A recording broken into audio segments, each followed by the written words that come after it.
आणि प्रशासन हे आपलं शत्रू नाही.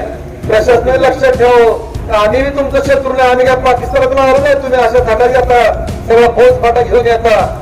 त्या दिवशी आम्हाला रात्रभर ठेवलं पोलीस स्टेशन लावा. आम्ही काय पुन्हा आमच्या रानात तुम्हाला आम्ही येऊ नको म्हणलो. आम्ही थोडंच काय गुन्हा करायला आलोय आणि आमचं खोटा गुन्हा दाखल केला. मशीन फोडल्या, कोण फोडते हे असंच म्हणत राहायचं. वर्षांनी शेतकऱ्यांना विश्वास घेणार, शेतकरी चर्चा करणार, त्यांचं समाधान करणार. हे नुसतं म्हणत राहणार आपल्यातलं फूट पडायसाठी, आपल्यातले काही जण त्यात अडकायसाठी ही फक्त भूलथा पाहिजे. प्रत्यक्षात हा रस्ता करायचा आहे त्यांना कसल्याही परिस्थितीत. पोलीस स्टेशनला गेल्यावर मला ते मॅडम म्हणल्या, एसपी मॅडम आल्या, ते डीएसपी तुमचं इथे याचं कारण काय?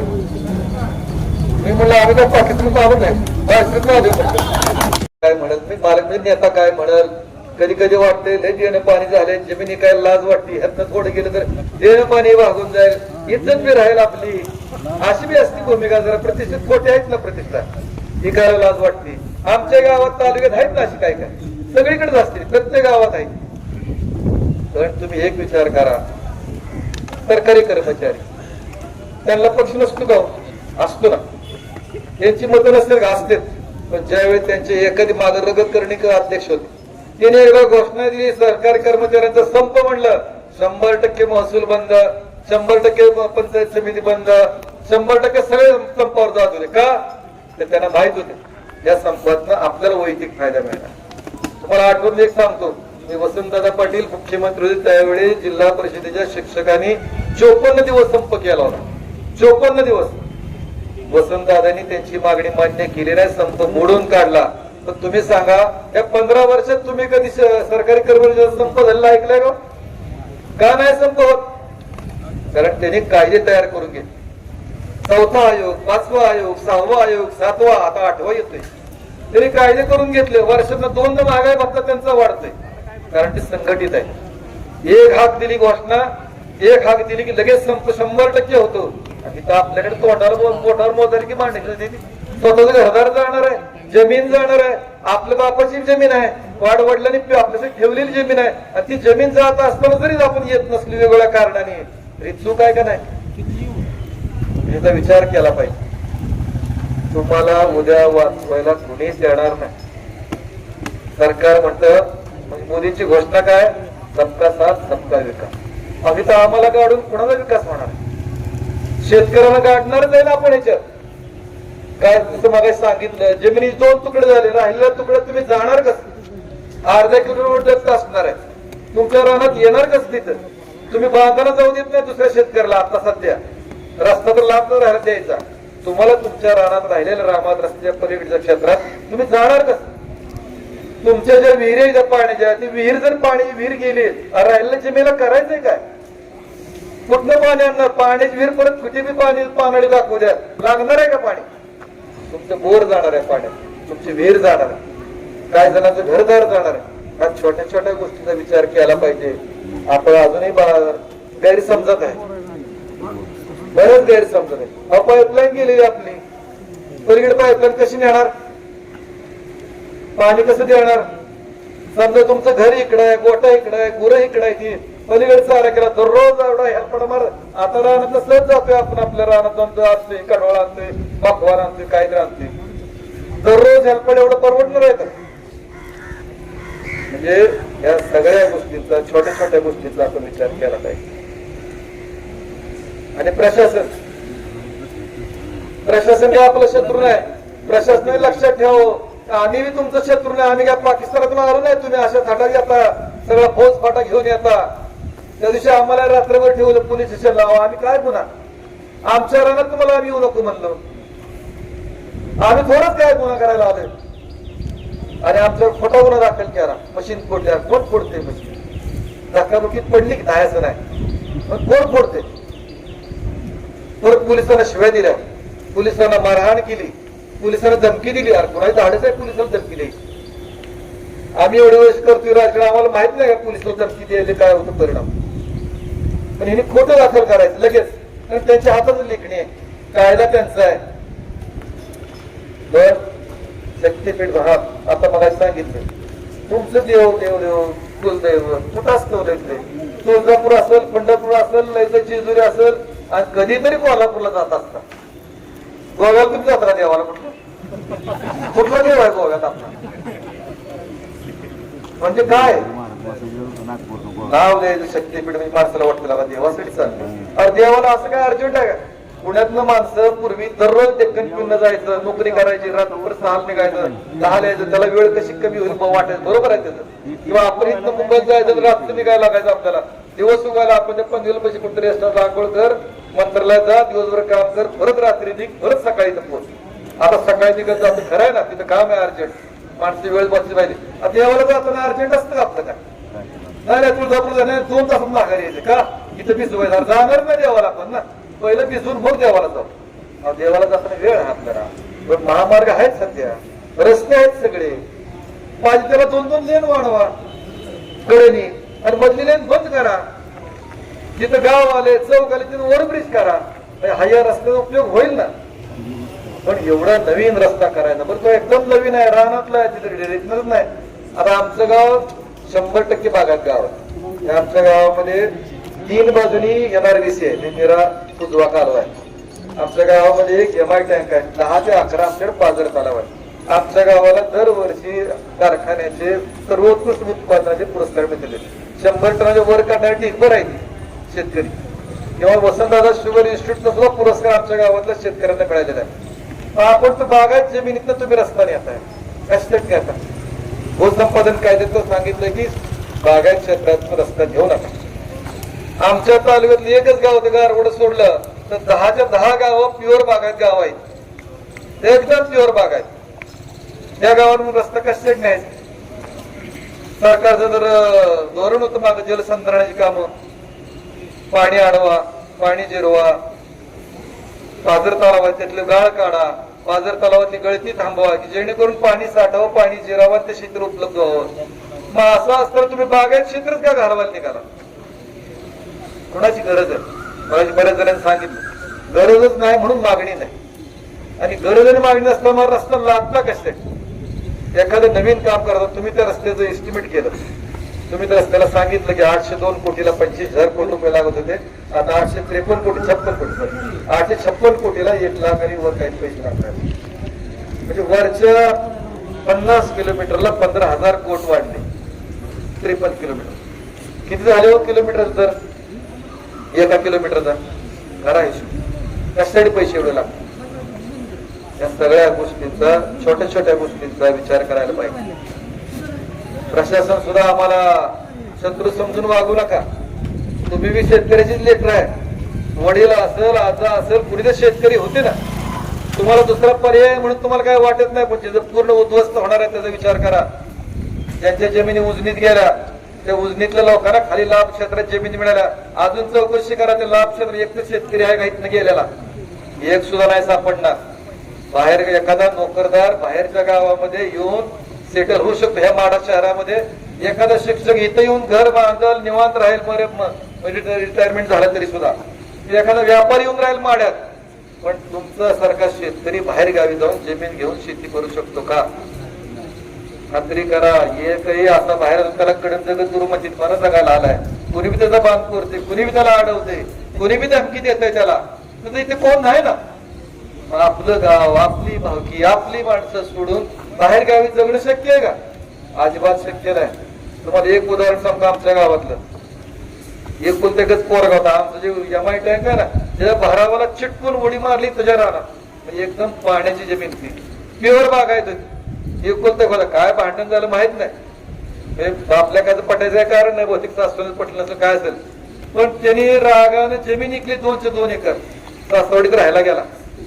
सासवडीत मला ट्रक घेऊ आपण बसायला भाऊ घेतला. ट्रक कडे झाला, टोळीनं फसवलं. ट्रक गेला, टोळी गेली, ही व्यसनात घेऊन झाला.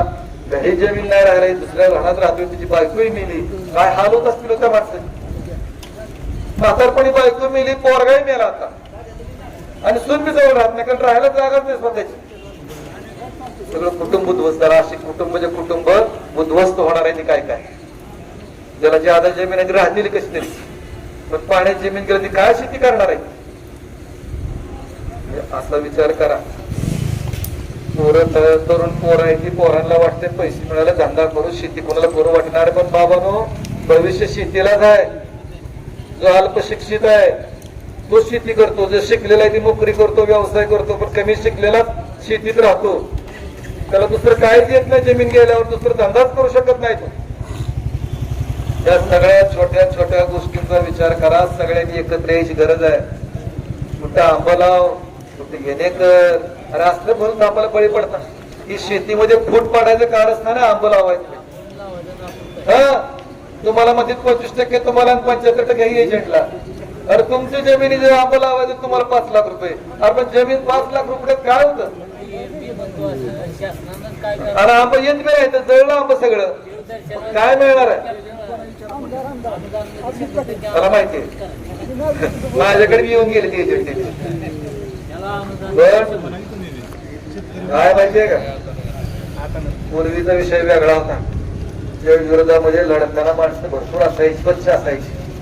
जी विरोधात लढू देतात सत्तेत गेली त्यांच्या संस्था अडचणीत आहे. त्यांना त्यांच्या मुलाबाळाचं राजकीय भविष्यात चिंता आहे ती गेली. आपल्यासाठी कोण आहे. ज्यावेळी निवडणूक येईल राजकारण तुम्ही राजकारण तुमच्या कसं करायचं तसं करा. कुठल्याही पार्टीचं करा, कोणाचंही करा, पण आज वेळ तुमच्यावर आली आहे. तुम्ही सगळ्यांनी एकत्र यायची गरज आहे. सगळं बाजूला ठेवा, सगळं विसरा. राजकारण खड्ड्यात गेलं तिकडं. मी जसं शेतकरी म्हणून आलोय आपण सगळ्यांनी शेतकरी म्हणून एकत्र येऊया. आपणच एकमेकाला वाचवू शकणार आहे. तुम्हाला दुसरं कोणीही वाचवायला येणार नाही. ते खात्रीने खोणगाड बांधा. कोणीच वाचवायला येणार नाही.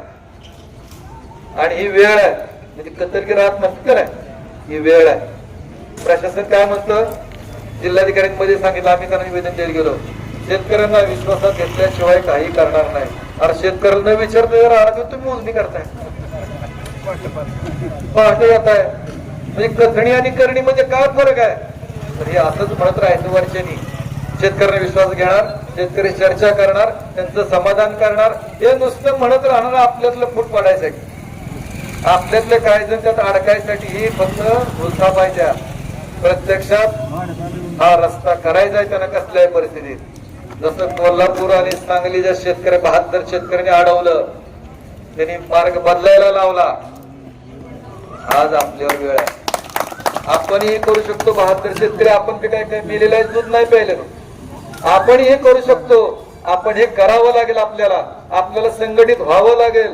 दुसरं कुणी तुम्हाला वाचवणार नाही. आपण सगळेजण संघटित होऊन हा मार्ग थांबवू शकतो का तर थांबवू शकतोच हेही सांग. आणि आत्मक्लेश आंदोलन करू. आपल्याकडे पर्याय आहे ना. पूर्वी आत्महत्या करायचं म्हटलं तर त्यावर गुन्हा दाखल होतो. ठीक आहे ना. आपण नाही त्यांना विरोध करू शकत. आपल्याला ना तर आपण आपल्याला पेट्रोल ओतून घेऊ शकतो का नाही. आपलं डिझेल ओतू शकतो का नाही. आपल्या पारख्या पोरं घेऊन नाहीतरी मरणार नाही उद्या ते आपल्या बरोबर. दररोज एकदाच मरण्यापेक्षा एकदाच मरू ना. दररोज मरणारच जमीन गेल्यावर. आई घडी मोडल्यावर मरणारच आहे आपण सगळे. जसं मग आमच्या त्या गावाला उदाहरण सांगितलं. दररोज मरतोय तो माणूस ना. कोणच नाही जवळ. त्याच्या आपण आपलं आत्मक्लेश आंदोलन करू. आपण आपल्यावर वाकेल होतो नाही तर आपल्यावर पेट्रोल होतो नाही तर डिझेल होतो. नाही त्यांना विरोध करता येत ना हरकत नाही. पण हे करावं लागेल आपल्याला. आणि हे जर नाही केलं तर उद्याच भविष्य खूप आपला अवघड आहे. आणि म्हणून आम्ही माळेश्वरी इथं आलो. त्याचं कारण त्या दिवशी मला पोलीस स्टेशनला गेल्यावर मला त्या मॅडम म्हणल्या एसपी मॅडम आल्या ते डीएसपी तुमचं इथे याचं कारण काय. मी म्हणलं आम्ही काय पाकिस्तानात आलो नाही. माळेश्वरीत आलो. आम्ही शेतकरी आहे. मी एकटा नाही विरोध करू शकत. माझ्या एकट्या गावात नाही काय भागत विरोध भागत. एकट्या तालुक्याने काय होत नाही. मला किमान जिल्ह्यातले संघटन करायचा प्रयत्न केला पाहिजे. आम्ही संघटित होऊन करू शकतो. बाकी बोलला तुम्ही मशीन फोडली. खोटं आहे म्हणलं. मशीन नाही फोडली. नाही फोडली. माझा कर्मचारी ऑपरेटरला बोलव. तो म्हणला इन लोकांनी तो सांगतोय ना म्हटलं. त्याला म्हणलं तू कुठला रे. म्हणलं मी नागपूरचा. आता जर सर्व्हेवाला असतो नागपूरचा गावाला आहे का नाही. हिंदीत बोलतात की मराठी तिकडे हिंदी बोलतात. मी म्हणलं मी नागपूरचा आहे. मग मला सांगा या सगळ्या गोष्टीचा आपण बारीक विचार करा. पैसे आले तर राहणार नाही ते खात्रीनं सांगतो. काय जणांना वाटत पैसे येतील, पैसे मिळणार नाही तर मलाही माहिती आहे, पण तरी बी गैरसमजाने काय जणांना वाटतंय मला कोटीत मिळेल, ह्यात मिळेल, त्यात मिळेल. रोकडा राहिला तर 3 वर्षात सांगा मला तुमच्या जवळ. उलट तुमची बरबाद होती नवीन पिढी, तुमचं वेळ ऐकत नाही ती परत.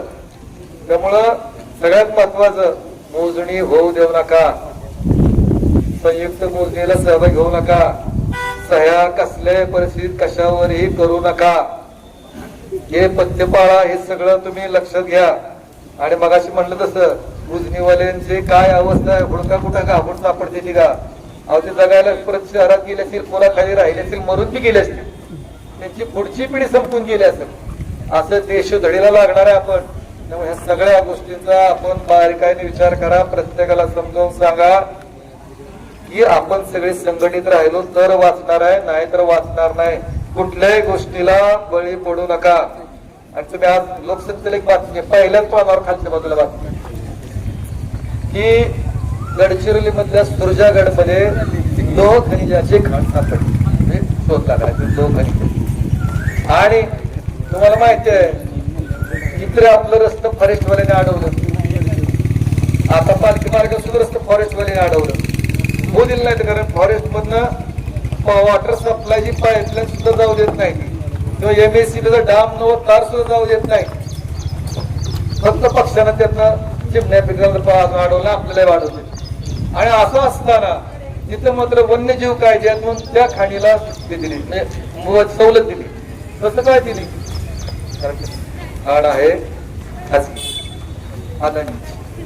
त्यांना सवलत द्यावीच लागते. आणि म्हणून म्हटलं शक्तीपीठ हा लोकांसाठी नाही, खाणीच न निघालेलं ते आहे खनिज, ते गोव्याच्या पोर्टवर गेलं पाहिजे, तिथून ते बाहेर गेलं पाहिजे, त्यासाठी ते शक्तीपीठ आहे. शेतकऱ्यांसाठी, महाराष्ट्राच्या जनतेसाठी, कोणासाठीही शक्तीपीठ नाही, त्याचा काही फायदा नाही. जसं आमचा पालखी मार्ग झाला पुणे पंढरपूर, त्या पालखी मार्गाच्या कडे जाऊन लोकांनी जे ढाबे टाकले, त्यांची जमिनीला किंमत आली, कोणी पेट्रोल टाकला, त्याचं व्यावसायिक मूल्य वाढलं त्या जमिनीत. इथं जाणाऱ्या वरनं 20 फुटावर अर्ध्या किलोमीटरला फक्त टक्क असताना इकडे तिकडे जायला. कडे भिंत आहे, समृद्धी महामार्गाला बघा कंपाऊंड नाही, भिंत आहे. वर सायकल नाही, मोटरसायकल नाही, ट्रॅक्टर नाही, रिक्षा नाही, टमटम नाही, काहीच जाऊ शकत नाही. 40-50 किलोमीटरला फक्त एका ठिकाणी वर चढायचं, खाली उतरायचं. इथं ह्याला आहे करकमला आहे, परत वेळापूरला आहे, आणि इकडचं मला माहित नाही कुठं असेल. या जिल्ह्यात 2च ठिकाणी. मग आपल्याला काय उपयोग आहे? काय जण म्हणते भाजीपाला जाय, गोव्यात तुम्ही भाजीपाला ऐकता, अरे कडे बाजारात जाताय तुम्ही मोटरसायकलला क्रेट लावून भाजीपाला घेऊन, कसला भाजीपाला दर वाढणार? हे सगळ्या भोलता पाहिजे. त्यातलं काय सुद्धा खरं नाही. त्याचा कसलाही आपल्याला उपयोग नाही, कसलाही शेतकऱ्याला उपयोग नाही. तिथे MIDC होणार आहे? कुठेच नाही. का पंढरपुरात होती बागायत का आमच्या माळशिरस बागायत होती का तुमच्यात होती? तुमचे ते पाणी आले सिनेचं पाणी, तुमचे द्राक्ष बागा सगळ्या केल्या लोकांच्या 10-12 किलोमीटर पाईपलाईन करून. अहो ते सगळंच जाणार आहे, पूर्ण उद्ध्वस्त होणार आहे. त्या सगळ्या गोष्टींचा आपण विचार करू आणि हा लढा अजून तीव्र करू. ही सुरुवात आहे, आपलं अजून पुढे जायचंय. खूप मोठं आंदोलन करावं लागेल, टोकानं आंदोलन करावं लागेल, ते सगळं करू. पण हा शक्तीपीठ रद्द करू, आपण सगळे एकत्र राहू. एवढंच सांगतो. जय हिंद, जय महाराष्ट्र.